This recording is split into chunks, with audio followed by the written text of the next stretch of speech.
Hoy vamos a hablar acerca de la ira estudiantil, porque mayo es el mes internacional contra el acoso escolar. Puntualmente el 2 de mayo se celebra el Día Internacional contra el Acoso Escolar. Después en noviembre se celebra el Día Internacional contra el Ciberbullying, pero mayo, todo el mes de mayo, las escuelas han estado trabajando con respecto a el acoso escolar. Y hoy vamos a reflexionar juntos acerca de la ira entre los estudiantes. ¿Qué le pasa a los niños? ¿Qué está pasando? ¿Qué podemos hacer nosotros como padres, como familias, para ayudar a bajar un cambio y colaborar en que no pueda existir más, que no exista más en realidad el acoso escolar, el bullying o la violencia, como la decían en nuestra época? Así que hoy un tema sumamente especial. Si tenés algún maestro en la familia, alguna maestra que dice, che, yo necesito que él lo escuche, mandale el link. Y vamos a hablar hoy, en el día de hoy, justamente acerca de la ira estudiantil, porque como te adelantaba, el lunes 2 de mayo pasado fue el Día Internacional contra el Acoso Escolar. Y todo el mes de mayo, en las diferentes escuelas, se viene realizando una campaña preventiva para trabajar y erradicar la violencia en el ámbito escolar, o el bullying, como se conoce popularmente, ¿no? Ahora, te voy a dar algunos datos para ponerte en situación, y datos que como siempre son bastante alarmantes, y te doy datos para que vos entiendas que no estamos hablando de una tontería, estamos hablando de algo que afecta a millones y millones de personas. Y según un estudio de la UNICEF, la mitad de los adolescentes del mundo sufre violencia en la escuela. La mitad de los adolescentes del mundo sufren violencia en la escuela. Este estudio se llama Violencia en las escuelas, una lección diaria, y refleja que el acoso y las peleas físicas entre compañeros interrumpen la educación a 150 millones de jóvenes de entre 13 y 15 años. Según el informe publicado por la UNICEF, la mitad de los estudiantes entre 13 y 15 años de todo el mundo, que son alrededor de 150 millones de chicos, declaran haber experimentado violencia entre los pares en las escuelas y en sus inmediaciones. En el informe titulado Violencia en las escuelas, una lección diaria, se pone de manifiesto que la violencia entre pares, que se mide por el número de niños que denuncian haber sufrido acoso en el último mes o haber participado en una pelea física en el último año, ocupa un papel dominante en la educación de los jóvenes de todo el mundo y repercute en el aprendizaje y el bienestar de los estudiantes, tanto de países ricos como de pobres. Y una vez más queda reflejado que la violencia no es una situación simplemente para los países pobres, sino que no hace discriminación de clase social. La educación es fundamental para construir sociedades pacíficas y, sin embargo, para millones de niños la escuela no es un lugar seguro, aseguró la directora ejecutiva de UNICEF, Henrietta Fore. Los estudiantes se enfrentan cada día a múltiples peligros como peleas, la presión de unirse a las bandas, acoso en persona o en línea, disciplina violenta, agresiones sexuales y violencia armada. A corto plazo, esto perjudica su aprendizaje y a largo plazo puede acarrear depresión y ansiedad y puede llevar al suicidio. La violencia es una lección inolvidable que ningún niño tiene que aprender, nos estaba diciendo este informe de la UNICEF acerca de las violencias dentro del ámbito escolar. Y te cuento algunos datos más para que vos te pongas en situación y veas que realmente esto es un peligro. En todo el mundo, algo más de 1 de cada 3 estudiantes entre 13 y 15 años experimenta acoso y una proporción similar participa en peleas físicas. 3 de cada 10 estudiantes de 39 países industrializados admiten que acosan a sus compañeros. El 30% es acosador. En el año 2017 se produjeron 396 ataques documentados o verificados a escuelas de la República Democrática del Congo, 26 escuelas de Sudán del Sur, 67 ataques en la República Árabe, Siria y 20 en Yemen. Ahora voy a decir, bueno, esos países son bastante conflictivos. Pasa datos parecidos en Sudamérica también. Cerca de 720 millones de niños en edad de asistir a la escuela viven en países en los que el castigo corporal no está totalmente prohibido en la escuela. 720 millones de niños viven en países en los cuales en la escuela se les puede pegar. Es muy interesante eso, ¿no? Si bien las niñas y los niños corren el mismo riesgo de padecer acoso, las niñas tienen más probabilidades de ser víctimas de formas de acoso psicológico y los niños de ser víctimas de violencia física y de amenazas. Ahora vos me decís, bueno, ¿y nosotros acá en la Argentina cómo estamos en relación al mundo? Porque vimos datos de Congo, de Yemen, de Arabia, bueno, ¿y Argentina? Tengo una mala noticia para todos los argentinos que nos están escuchando. Argentina es el segundo país con más casos de ciberacoso infantil en toda América Latina. ¿Viste que nosotros acá en Argentina siempre queremos ganar en todo? Bueno, estamos ahí, ¿no? Estamos a punto de ser campeones en acoso escolar cibernético, en ciberacoso. El dato se desprende de un informe realizado por el Centro Internacional para la Promoción de Derechos Humanos de la UNESCO, y en el último año solo fue superada en casos por México. O sea, viene México primero y luego venimos nosotros, somos vicecampeones, ¿no?, de el ciberacoso entre nuestros niños. Y esto refleja lo que vamos a hablar a continuación, que es el enojo que hay en los niños y la ira, el descontrol emocional que sufren nuestros niños producto de un montón de cosas que lo vamos a analizar juntos, que está provocando que a la hora de evacuar ese enojo sean los docentes y los compañeros las víctimas, y por eso el bullying crece y crece y crece, o el ciberbullying, el ciberacoso, crece desmedidamente en nuestro país. En lo que va del año 2021 son estos datos, ya se registraron alrededor de 6.000 denuncias por ciberacoso. 6.000, con un promedio de 25 causas judiciales abiertas por día en todo el país. Estos son datos realizados por Fernanda Gil Lozano, que es ejecutiva, y dice que asimismo, desde el año 2012 hasta la actualidad, la cifra ascendió a casi 30.000 casos denunciados, creciendo y creciendo y creciendo. Y como era de esperar, la pandemia y los procesos de confinamiento de las cuarentenas en todo el mundo incidieron negativamente en las estadísticas del ciberacoso. Por ejemplo, durante los últimos 18 meses en la Argentina se incrementaron los casos de ciberacoso infantil en un 50%.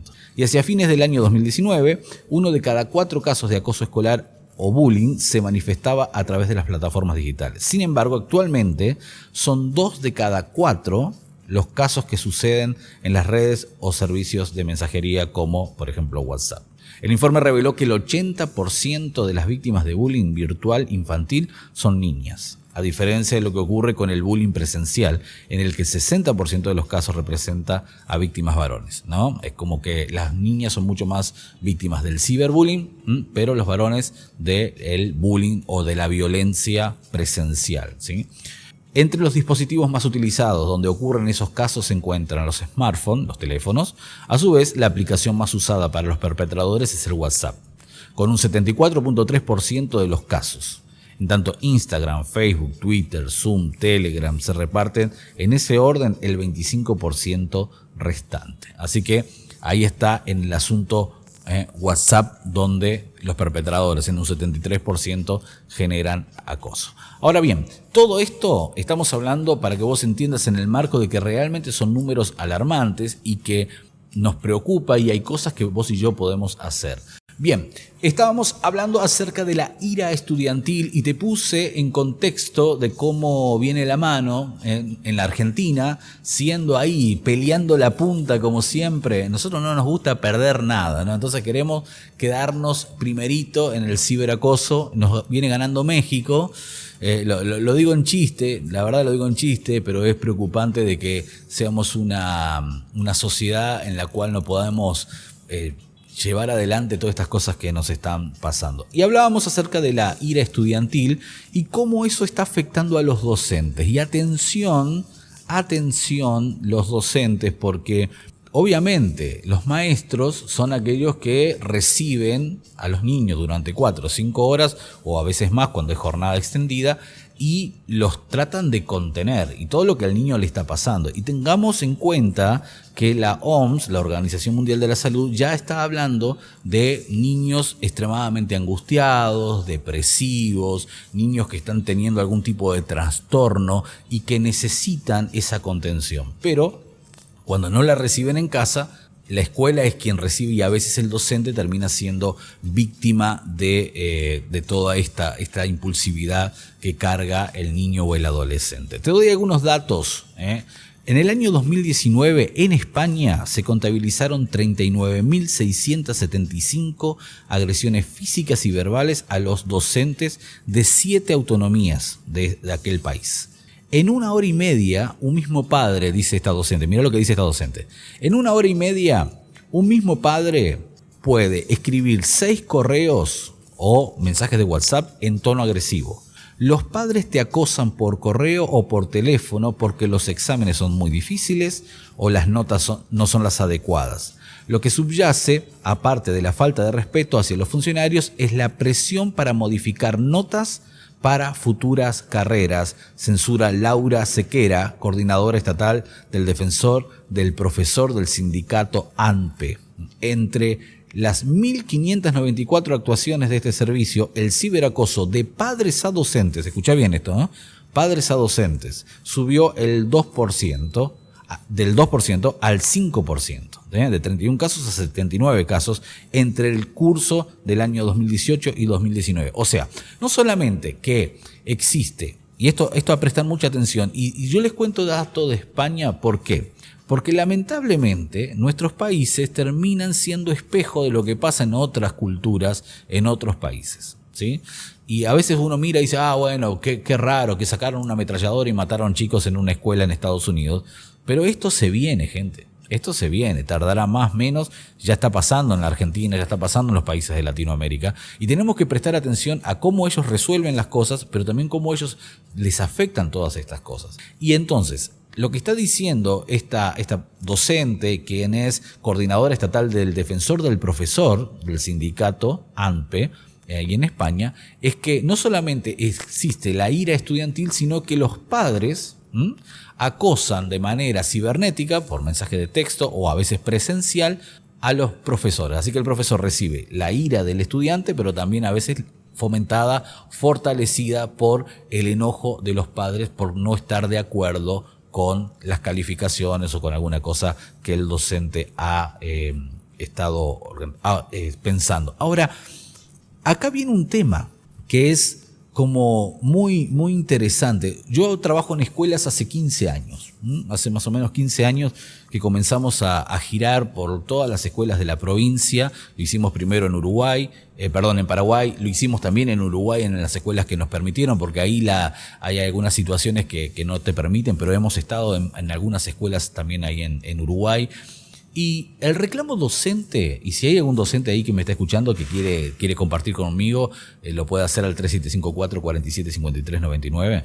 El reclamo docente es que los padres no se involucran, que los padres no están presentes, no ayudan, no colaboran, los maestros les citan y los padres no vienen. Y ese es el reclamo continuo. En estos 15 años lo he escuchado millones de veces y lo sigo escuchando y lo seguiré escuchando. Ahora, ¿qué pasa? Se está dando un nuevo fenómeno, que es que los padres, cuando aparecen para reclamar. Y hay una mentalidad que es como que el padre malinterpreta el rol que tiene en ese vínculo entre niño, docente y familia. ¿Por qué? Porque dice, bueno, como es mi hijo y es de mi propiedad, vos no lo podés calificar de esta manera, y entonces creen que tienen control o autoridad sobre la cuestión pedagógica personal y escolar, ¿no? O sea, yo como padre entonces puedo decir si está bien calificado, si no está bien calificado, si el niño se comporta así o se comporta así, o qué deberían hacer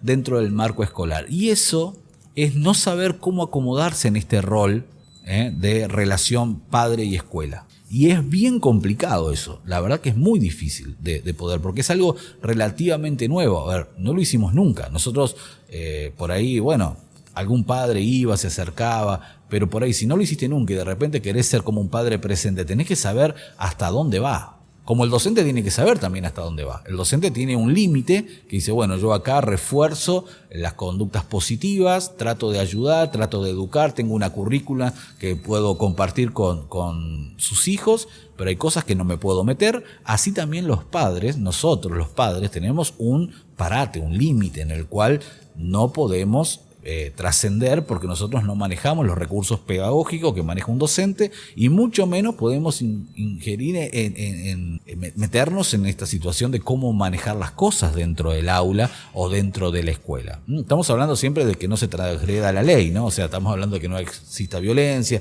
y ese tipo de cosas, pero yo no puedo acosar a un profesor porque no me gusta la calificación. Puedo preguntar qué ha estado pasando, puedo ocuparme, puedo investigar, pero no puedo acosar a una persona para que cambie la calificación que le dio a mi hijo. Y eso es un nuevo fenómeno que se está dando, que si bien tenían los docentes pidiendo la colaboración de los padres, ahora realmente a veces no se sabe cómo ser equipo en ese sentido. Y esto es un tema bien complicado, ¿no? Porque pasamos de creer que los padres colaboran a que los padres gobiernan sobre la escuela, y eso no es así, ¿no? Dice este artículo que en ocasiones los padres malinterpretan su propio papel y se consideran a sí mismos como una nueva autoridad de control pedagógico del personal escolar, ¿no? Y de manera similar, los propios conflictos de autoridad no resueltos de los padres de hoy pueden conducir a conflictos con los maestros de sus propios hijos, ¿no? Y ahí entran nuevos fenómenos que lo que hacen es generar aún mayor nivel de estrés en el niño, porque ponerlo así, el niño viene, no se está comportando muy bien, está teniendo algún tipo de dificultad, algún tipo de problema, le están pasando cosas en la casa, se descarga en la escuela y en la escuela recibe calificación o recibe algún tipo de ayuda o de consejo, ¿no? Para que cambie esa conducta. ¿Qué es lo que pasa? Cuando llega a la casa dice: la maestra me calificó mal, me puso una baja nota. Lo que recibe del hogar es la reprimenda por eso, pero ahora tiene un refuerzo donde el padre va a increpar al docente y el niño aprende imitando, viendo la conducta agresiva de cómo se resuelven los conflictos. Mañana, cuando el docente venga y le ponga otra mala calificación por causa de su conducta, su falta de estudio, responsabilidad o lo que sea, el niño no va a reaccionar positivamente porque sabe que en casa lo van a apañar, a escudar, y papá va a venir de vuelta o mamá va a venir de vuelta a hacer un escándalo. Y eso es una forma en la cual se propaga la violencia, y la idea es justamente tener algún tipo de conducta distinta para poder erradicar el bullying, la violencia, la agresión, el ciberacoso y todo esto que estamos hablando con respecto a la ira estudiantil. Estamos hablando acerca de la ira estudiantil y ya te puse en datos en relación de qué cosa es lo que pasa a nivel mundial, cómo también los docentes están siendo víctimas. Esto pasa en nuestra provincia, esto pasa en nuestro país, esto pasa en nuestras escuelas, esto le pasa a nuestros hijos. Y acá quiero, ya para finalizar y para cerrar con toda esta discusión que hemos estado teniendo, ¿qué hacer? ¿No? Porque siempre en Buenos Pensamientos te damos como una orientación de decir, bueno, ¿y qué podemos hacer? ¿Podemos colaborar? ¿O los números son fríos y esto va a ir de mal en peor y vivimos en un mundo que cada vez va a ser más complicado? ¿O podemos hacer algo? Y yo quiero arrancar reflexionando de que nosotros como cristianos tenemos una amplia responsabilidad en el asunto de hacer algo y tener conductas y aprendizaje y transformar situaciones, ¿no? ¿Se acuerdan que cuando hablaban de los discípulos dicen: acá vienen estos que ponen al mundo de cabeza? Ayer justamente teníamos una reunión en San Javier y yo hablaba con un grupo de personas que estaban ahí y me hacían algunas preguntas con respecto al tema de crianza de los hijos y esas cosas, y yo les decía, bueno, nosotros tenemos que aprender y enseñar a otros, ¿no? Y ese es el proyecto de Inspira, de Escuela para Padres, enseñarles a otros lo que la Biblia dice, pero es ponerse en contrapartida de lo que la sociedad considera y piensa. Por eso yo te voy a dar rápidamente aquí algunos consejos para reflexionar y pensar qué hacer. Entonces, vamos, ¿qué hacer para ayudar a erradicar la violencia? Como padres, ¿qué estrategias podemos tener como padres para manejar la agresividad en los niños muy pequeños? Lo primero es establecer límites que sean con cariño, con amor. Claros, pero con amor. Límites. Cuando el niño tiene una conducta desadaptativa, ¿no? Una conducta que no es una buena conducta, para hablar en criollo, bueno, lo que tenemos que hacer es establecer límites. Esto sí y esto no. Los límites son importantes. modelan el carácter y por ende luego la personalidad. Así que hay que establecer límites. Vos no podés venir y decirle, Juancito me pegó en la escuela, y vos decís, bueno, devolvésela, pegale acá, pegale allá, te voy a mandar a karate para que te defiendan. O sea, no, establece límites. O sea, si vos le querés mandar a estudiar artes marciales, hacelo como deporte, hacelo como protección, como defensa, pero no como venganza, ¿no? Porque ya arrancaste mal. Entonces hay que establecer límites. Segunda cosa, trate de determinar lo que desencadenó el comportamiento agresivo de su hijo. Piense qué es lo que está pasando. No se vaya al hecho concreto, ¿no? Bueno, pero y te pegó bueno, indague, ¿qué está pasando en vos? Yo quiero que entendamos algo y es muy interesante. Yo el otro día estaba con una directora que nos convocó para hacer escuela para padres y ella me decía que parte de los ejes que el Estado nos pide para la educación de nuestros hijos tiene que ver con la educación emocional, ¿no? Y bueno, obviamente en Escuela para Padres tratamos sobre la educación emocional. Pero no solamente de los niños, sino de los padres. Y con respecto a la educación emocional, tenemos que entender algo clave, que es que yo soy dueño de mí mismo. ¿Vieron que ahora habla de mi cuerpo, mi decisión? ¿No? Que es mi cuerpo, yo puedo hacer lo que quiera. Bueno, quiero contarte que también son tus emociones y que vos también sos quien puede gobernar esas emociones. Jesús dijo, si alguien te pega en una mejilla, ponele la otra. ¿Qué significa eso? Vos tenés la capacidad de contestar a la ofensa de manera inteligente. Ahora, eso es inteligencia emocional. ¿Sí? Eso es gestión de las emociones de manera correcta, asertiva. Esto es no ser superado por el enojo. Entonces, determina qué le está pasando a tu hijo. ¿Está expuesto demasiado a actos de violencia? ¿Está expuesto a los videojuegos violentos? Porque todo eso ayuda. ¿Está expuesto a programas que generan violencia? ¿Está siendo víctima quizás de bullying? ¿Por qué tu hijo está en ese estado de agresividad? Entonces, determina qué es lo que desencadena. Y la Biblia, en Proverbios capítulo 3, versículo 29, dice, no hagas planes perversos contra el que vive confiado en ti. O sea, eso de, no, y lo agarrás a la salida y, ¿viste lo que pasaba? Pasó siempre esto, pasó siempre. Vamos a ir con tu primo o pedirle a tu hermano que te defienda y empezamos a maquinar nosotros como padres, ¿cómo vamos a hacer para que nuestro hijo se vengue de aquel acto que tuvieron contra él? Bueno, la Biblia no nos permite hacer eso. Dice, no hagas planes perversos contra el que vive confiado en ti. No hagas planes perversos. No te podés vengar, ¿no? Trata de trabajar con tu hijo, acercarte a la escuela, hablar acerca de lo que pasó, pero fíjate qué es lo que le está pasando a él. Y si tu hijo fue, o mi hija, o mi hijo fue quien generó la violencia, yo tengo que llegar a la raíz de esto para ayudarle. No aislar el hecho como algo aislado, sino qué está pasando interiormente por la vida del chico para saber cómo puedo ayudarle, ¿no?